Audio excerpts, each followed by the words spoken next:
ओम महादेव शिव शंकर शंभो उमाकांत हर त्रिपुरारे मृत्युंजय विषभद्र शूलिन गंगाधर मृडमदनारे हर शिव शंकर गौरेशम वंदे Gangadhar Neesham Rudram पशुपतिमीशानम कवये काशीपुरीनाथम जय शंभो शिव गौरी शंकर जय शंभो।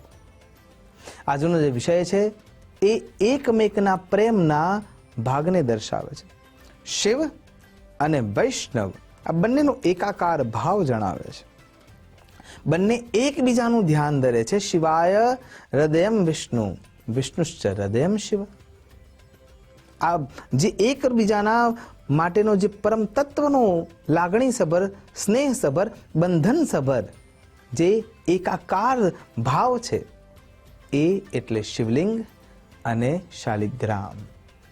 તમે થોડોક વિચાર કરો, જો ભગવાન સાંબ સદાશિવ નર્મદાજીના અંદર બાણની તપસ્યાના કારણે થઈને જેટલા પણ કંકર છે એ બધા જ શંકર રૂપમાં અવતરિત થયા છે, અને એ જ રીતે નેપાળમાં ગંડકી નદીમાં ભગવાન વશીભૂત થઈને શાલિગ્રામ રૂપે એ જ રીતે પથ્થરમાં પરિવર્તિત થઈને આપણને મળી રહ્યા છે।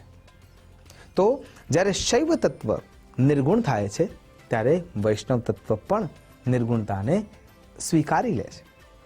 એ રીતે વિચાર કરીએ તો ભગવાન સાંબ સદા શિવે બીજના ચંદ્રમાને મૌલી રૂપે માથા ઉપર મસ્તક ઉપર સ્થાન આપ્યું છે, અને એ જ રીતે કૃષ્ણના અવતારમાં ભગવાન વિષ્ણુનારાયણના અવતારમાં કૃષ્ણએ મોરપીંછને પોતાના મસ્તક ઉપર માથા ઉપર સ્થાન આપ્યું છે।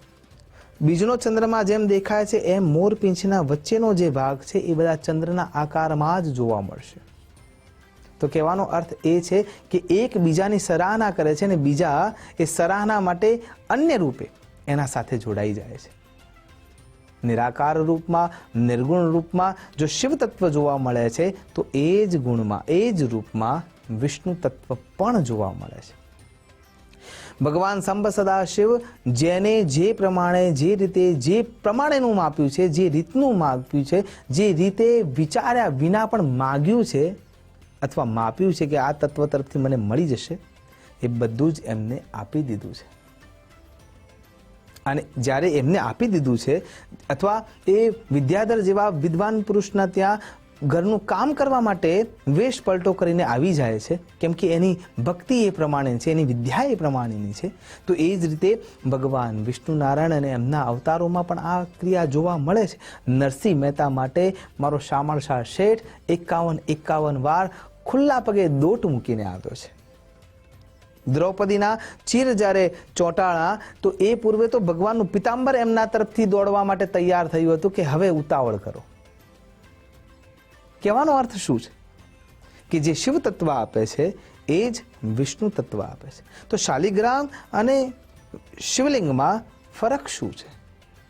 કેવલ તત્વનો, અથવા એના અંદર એવી કઈ અવસ્થા છે કે જે બંને તત્વોમાં કામ કરી શકે?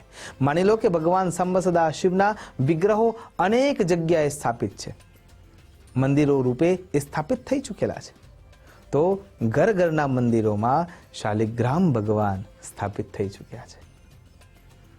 જે સંસારનો ત્યાગ કરીને સંન્યાસના રૂપમાં ઘરની બહાર મંદિરમાં સ્થપાય છે, તો સામે સંસારને સાચવવા માટે પ્રતીક રૂપે વિચાર કરીએ અથવા સાક્ષાત પરબ્રહ્મના એ ભાગને વિચાર કરીએ તો જે પોષણ કરવાના કાર્યને વિચારે છે એટલા માટે થઈને એ ઘરમાં જઈને સ્થાપિત થાય છે, જે શાલિગ્રામ છે। તો કહેવાનો અર્થ એ છે કે સંસારમાંથી સંન્યાસ તરફ જઈ શકાય છે। સીધો સંન્યાસ લેવો ખૂબ અઘરો થઈ શકે છે, અને એટલા માટે વિષ્ણુ નારાયણની આરાધના કરતાં કરતાં શિવ તત્વને પ્રાપ્ત કરવા માટે દોડવું જોઈએ। અને એટલા માટે શાલિગ્રામ શિલામેકામ બહુ સ્પષ્ટ રૂપે આ ઉત્તર મળે છે। શાલિગ્રામ અને શિવલિંગ બંનેના અંદર દેવ તત્વનો ભાગ રહ્યો છે। ભગવાન સાંબ સદા શિવના ઉપર જે કોઈ પણ દ્રવ્ય ચડાવવામાં આવ્યું છે, ઘણી વખતે આપણને વોટ્સઅપ ઉપર અથવા અન્ય જગ્યાએ એવું જોવા મળે છે કે જે ભગવાન સાંબ સદા શિવ ઉપર બેલપત્ર કે બિલીપત્ર ચડાવવામાં આવ્યું છે એને પછી પાછું લઈ લેવું જોઈએ, અને પાછું લઈને એને ધાબા ઉપર સૂકવી દેવું જોઈએ, અને સૂકવ્યા પછી એમાંથી પાવડર બનાવીને ખાઈ લેવો જોઈએ। ના, એ જરાય ના કરી શકાય।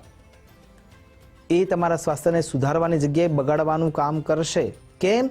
કેમ કે રેડિયો એક્ટિવ કિરણોથી સુસજ્જિત અવરોધક જે તત્વો છે એમાં સૌથી પહેલું જે સ્થાન પ્રાપ્ત કરે છે એનું નામ છે બિલીપત્ર. પછી આવે છે ધતુરો, ધતુરાનું ફળ અને અન્ય પદાર્થો. તો કહેવાનો અર્થ એ છે કે જ્યારે ભગવાન સાંબ સદાશિવ પર બેલપત્ર ચડે છે તો એના અંદર એ લિંગના અંદર રહેલા જે કિરણો છે પ્રોટોન, ઇલેક્ટ્રોન અને ન્યુટ્રોન એ બિલીપત્રના અંદર પહોંચે છે, શોષાઈને પડ્યા છે. જ્યાં સુધી તમે એને ગંગાજળથી શુદ્ધ કરતા નથી અને શાલિગ્રામ શિલાનો સ્પર્શ કરતા નથી ત્યાં સુધી એ કિરણો બેલેન્સ થયેલા નથી. અને એ સૂકવેલા પદાર્થથી, એ પત્રથી, એ પાવડરથી જો તમે એનું સતત સેવન કરો છો તો તમને નુકસાનકારી સાબિત કરી શકે છે, સિદ્ધ થઈ શકે છે. એટલા માટે શાસ્ત્રો ખૂબ જ સ્પષ્ટ રૂપે કહે છે કે ભગવાન સાંબ સદા શિવને અર્પણ કરેલું જે કોઈ પણ તત્વ છે એને ગંગાજળથી શુદ્ધ કરો. શુદ્ધ કર્યા પછી યોગ્ય મુદ્રા સાથે એને પોતાના જોડે રાખવું જોઈએ, એના સિવાય લેવાય નહીં. સુયોગ્ય બ્રાહ્મણના માર્ગદર્શન હેઠળ જ એનો ઉપયોગ કરવો જોઈએ અને એ લીધા પછી શાલિગ્રામ શિલાનો સ્પર્શ થયા પછી જ એ તમે દવા તરીકે ઉપયોગમાં લઈ શકો છો, ત્યાં સુધી નહીં.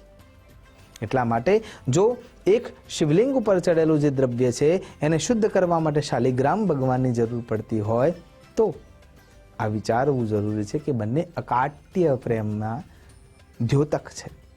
અને એટલા માટે આ બંને દેવો પરસ્પર પ્રીતિ, જ્યારે રામાયણની ચર્ચા આવે છે તો એમાં સ્પષ્ટ રૂપે એવી કથા આવે જ છે કે ભગવાન સાંબ સદાશિવ ધ્યાનમગ્ન થાય છે ત્યારે રામજીની ક્રિયાઓને જોવે છે અને ભગવાન વિષ્ણુ નારાયણ જ્યારે યોગ નિદ્રામાં જાય છે ત્યારે ભગવાન સાંબ સદાશિવની આરાધનામાં યોગાધિષ્ઠ અવસ્થામાં સ્થિર થાય છે.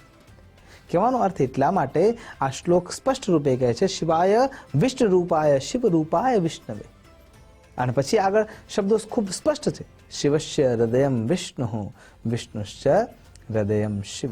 એટલા માટે શાપવશાત થઈને ભગવાન પાલન પોષણના નિયમોથી બંધાયેલા છે અને ચારે બાજુ કુદરતને ચલાવવા માટેનું જે તત્વ છે એ વૈષ્ણવ તત્વ છે અને વૈષ્ણવ તત્વને સિદ્ધ કરવા માટે વૃંદાના શ્રાપના ભાગ રૂપે ભગવાન શાલિગ્રામ રૂપમાં ગંડકી નદીમાં પ્રવાહિત થયા. તાત્પર્ય કેવલ એ પણ છે કે શૈવ તત્વ સાથે ભૂમિગત ભાગોમાં સ્થિરતા લાવવા માટે, બેલેન્સ બનાવવા માટે થઈને પણ આ અવસ્થાની જરૂરિયાત હતી. તો શિવલિંગ જે છે જે મોટાભાગે નર્મદેશ્વર રૂપમાં આપણને પ્રાપ્ત થાય છે, જે બાણલિંગ તરીકે આપણે ઓળખીએ છીએ, એ તમામ લિંગો ભગવાન સાંબ સદાશિવના પ્રત્યક્ષ વિગ્રહ સ્વરૂપો છે. અને શાલિગ્રામ જે ચક્ર રૂપે પણ જોવા મળે છે, કાળા પાષાણોના ભાગમાંથી જ્યારે એને તોડવામાં આવે છે એ રૂપે પણ જોવા મળે છે. કસોટી પથ્થર તરીકે સોનાર એનો ઉપયોગ પણ કરે છે, કેમ કે જ્યાં સુધી એની અંદર સ્થાપિત નથી થતું. આમ તો શાસ્ત્રે એક નિયમ એવો પણ આપે છે કે એ સ્વયં સિદ્ધ છે, એની પ્રાણ પ્રતિષ્ઠાની જરૂર નથી. જ્યાં શાલિગ્રામ ભગવાન છે તે બાલમુકુંદ ઠાકોરજી છે એના માટે પણ એક નિયમ એવો આવે છે કે એ પણ સ્વયં પ્રતિષ્ઠિત જ છે. એમના માટે પણ એ પ્રાણ પ્રતિષ્ઠિત કરવાની જે વ્યવસ્થા છે શાસ્ત્રો દ્વારા એની જરૂર નથી રહેતી. અને એમ ત્રીજા નંબરનું જે તત્વ છે એ ભગવાન સાંબ સદાશિવનું નર્મદેશ્વર લિંગ છે, એમાં પણ પ્રાણ તત્વ હયાત છે. એટલા માટે શિવલિંગની આરાધના, શાલિગ્રામની આરાધના બંને સુયોગ્ય છે. અંતર ફક્ત એટલું જ છે કે એક બિલ્વપત્રથી ખુશ થાય છે અને એક તુલસીના દળથી ખુશ થાય છે. એક ભસ્માંગ સુંદર છે, એક ચંદન લેપન કરે છે, પણ આશય તો એકના એક જ છે, જન કલ્યાણ. કહેવાનો અર્થ એ છે શાલિગ્રામ અને શિવલિંગ બંનેમાં વૈષ્ણવ તત્વ અને શિવ તત્વ વ્યાપ્ત છે. એ બંને એક સ્વરૂપમાં ભગવાન વિષ્ણુ અને શિવનું એકાકાર રૂપ જોવા મળે છે. એટલા માટે બંનેની આરાધનાથી આપણે આપણા જીવનના સંકલ્પોને સુયોગ્ય રીતે પ્રાપ્ત કરી શકીએ છીએ. આશા કરું ભગવાન સાંબ સદા શિવના શિવ તત્વને પ્રાપ્ત કરતા પૂર્વે વૈષ્ણવ તત્વનો માર્ગ પ્રશસ્ત કરીએ. સંસારમાં રહી સંન્યસ્તતા તરફ જવા માટે, પ્રગતિ કરવા માટેનો, કેડીના માર્ગને પ્રશસ્ત કરવા માટેનો આપણો જે પ્રયત્ન છે એને આગળ ધપાવીએ અને છેલ્લે મુમુક્ષતાના માર્ગ તરફ પહોંચતા ભગવાન સાંબ સદા શિવના શ્રી ચરણો આપણા મનને પરોવી અને આપણી જાતને શુદ્ધ કરીને ઈશ્વરમય બનાવીએ. એ જ અભ્યર્થના સાથે નમસ્કાર. અસ્તુ સદા શિવોહમ. નમો નમઃ.